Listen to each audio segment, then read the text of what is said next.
असम के सीएम की पत्नी पर आरोप लगाकर फंस गई कांग्रेस। पवन खेड़ा की अधूरी जानकारी से हुआ सेल्फ गोल। साबित हो गया जमीन पर नहीं चैट जीपीटी पर पॉलिटिक्स कर रही है grand old party. Pawan Khera जाएंगे जेल, नहीं मिलेगी बेल। चुनाव में गलत जानकारी फैला, प्रभावित करने की साजिश एक्सपोज। हेमंता ने कहा 48 घंटे में मानहानि का मुकदमा होगा दर्ज। असम की सियासत में इस वक्त एक ऐसा भूचाल आया है जिसने दिल्ली से लेकर गुवाहाटी तक सबको हिलाकर रख दिया है। क्या असम के मुख्यमंत्री हेमंता बिस्वा शर्मा की पत्नी सच में 3 अलग अलग देशों की नागरिक है, या फिर ये कांग्रेस का अब तक का सबसे बड़ा डिजिटल फ्रॉड है?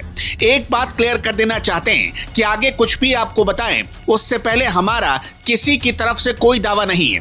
पवन खेड़ा के एक सनसनीखेज दावे ने सोशल मीडिया पर आग लगा दी है। हेमंता बिस्वा शर्मा ने सीधे तौर पर कह दिया है कि ये सब झूठ बोल रहे हैं, अब मामला कोर्ट में ही सुलझेगा। लेकिन इससे पहले कि कोर्ट का फैसला है, सोशल मीडिया पर पासपोर्ट कांड की धज्जियां उड़नी शुरू हो गई है।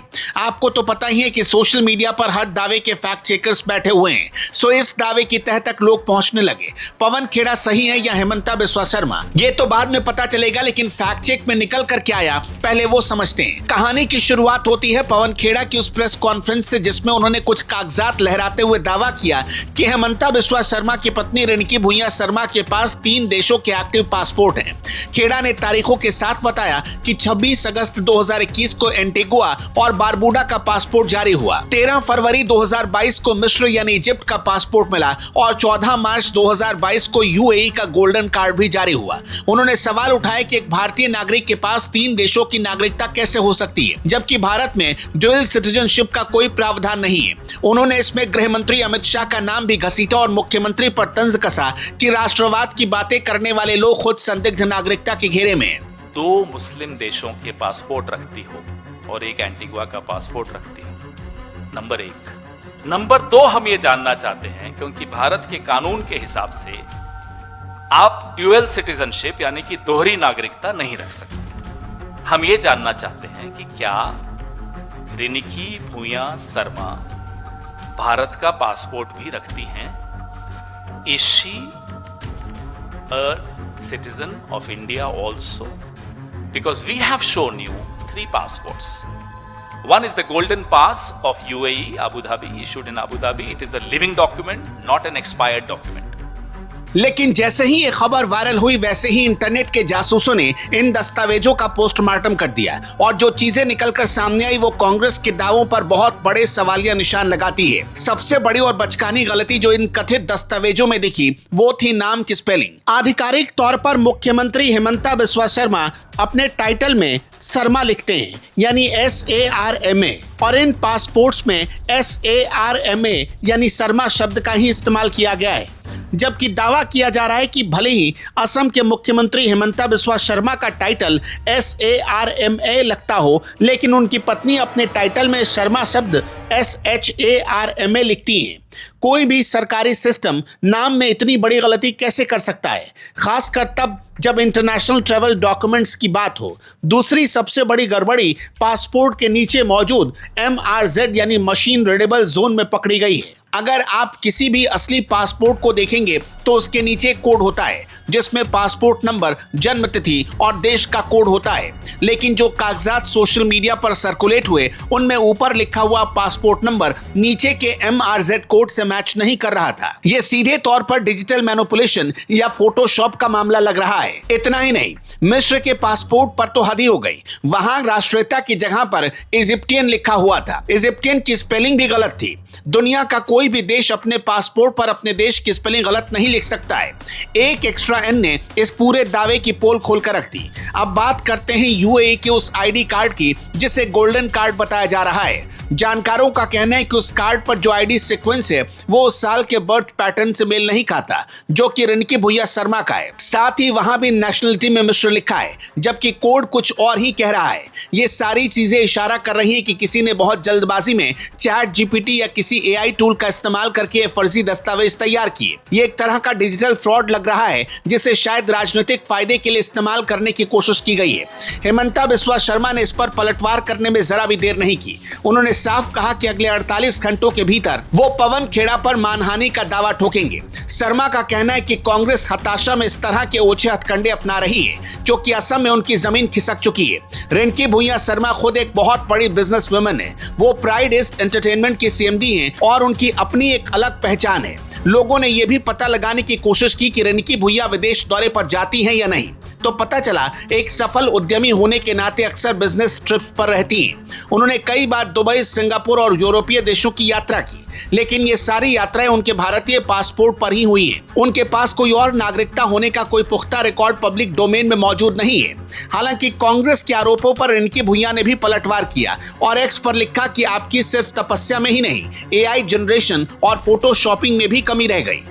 जो दस्तावेज उन्होंने जारी किए हैं उसमें जो सरनेम है वो गलत लिखे, उसमें SHAR में शर्मा लिखा है, जबकि श्री हेमंत बिस्वा शर्मा का स्पेलिंग SARMA है। पहली गलती।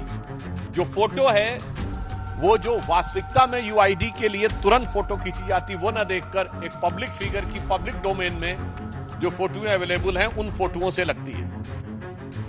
UAE ID जो दिखाया गया है वो सर्वथा गलत दिखाया गया रहा। आईडी का जो क्रम है, जो जन्म के अपेक्षित वर्ष से कनेक्ट होता है, वो मैच खाता नहीं दिख रहा है। यूआईडी में जन्म का वर्ष के साथ कनेक्शन होता है। नेशनैलिटी इजिप्शियन दिखाई गई है। एंटीगुआ और बारबुडा का पासपोर्ट दिखाया गया है और प्रिंटेड फील्ड में MRZ के बीच में जो एक्सपायरी डेट है वो उससे मैच नहीं खाती। प्रिंटेड फील्ड और MRZ के बीच के पासपोर्ट नंबर के बीच में मैचिंग नहीं है।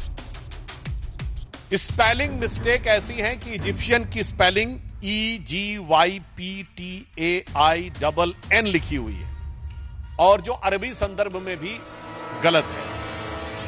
टाइटल डीड का जो QR है वो किसी भी असली रिकॉर्ड से मैच नहीं खाता।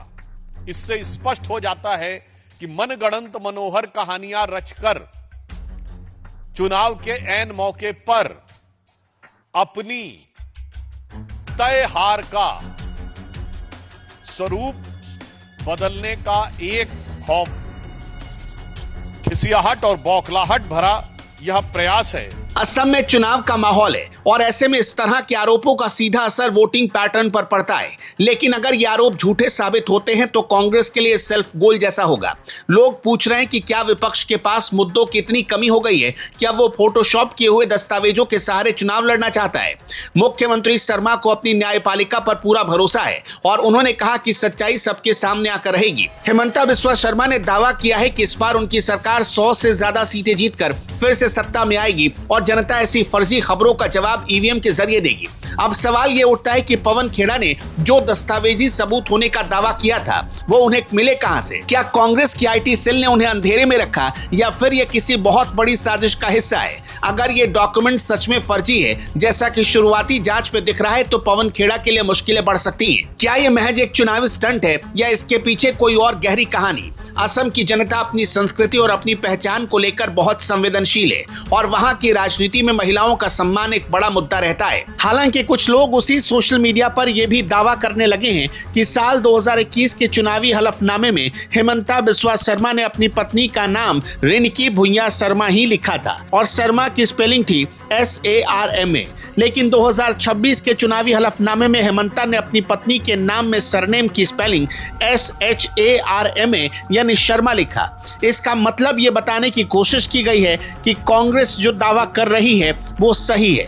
खुद सुप्रिया सुनेत ने शर्मा टाइटल वाला डॉक्यूमेंट शेयर किया है। इस पूरे केस में डिजिटल फॉरेंसिक की भूमिका बहुत अहम हो गई है। जो QR कोड उन दस्तावेजों पर दिखाए गए थे वो किसी भी असली रिकॉर्ड तक नहीं ले जा रहे हैं। ये साफ तौर पर एक प्रोपेगेंडा की निशानी है। आज का यूथ इंफॉर्मेशन को वेरीफाई करना जानता है। वो सिर्फ हेडलाइंस पर भरोसा नहीं करता बल्कि उसके पीछे की सच्चाई को खंगालता भी है। और इस मामले में सोशल मीडिया ने जिस तरह से एक एक पॉइंट को डिकोड किया है उसी ने कांग्रेस की मुसीबत बढ़ा दी है। आखिर में बात वहीं पर आकर टिक जाती है कि राजनीति में आरोप आरोप तो लगाना आसान है, लेकिन उन्हें साबित करना उतना ही मुश्किल। खैर, अगर पवन खेड़ा ने बिना जांच पड़ताल के आरोप लगाए हैं तो इससे एक बात तो साफ हो जाती है कि कांग्रेस का जमीनी कनेक्शन पूरी तरह टूट चुका है और वो सड़क पर नहीं बल्कि डिजिटल स्क्रीन पर राजनीति करना चाहती है।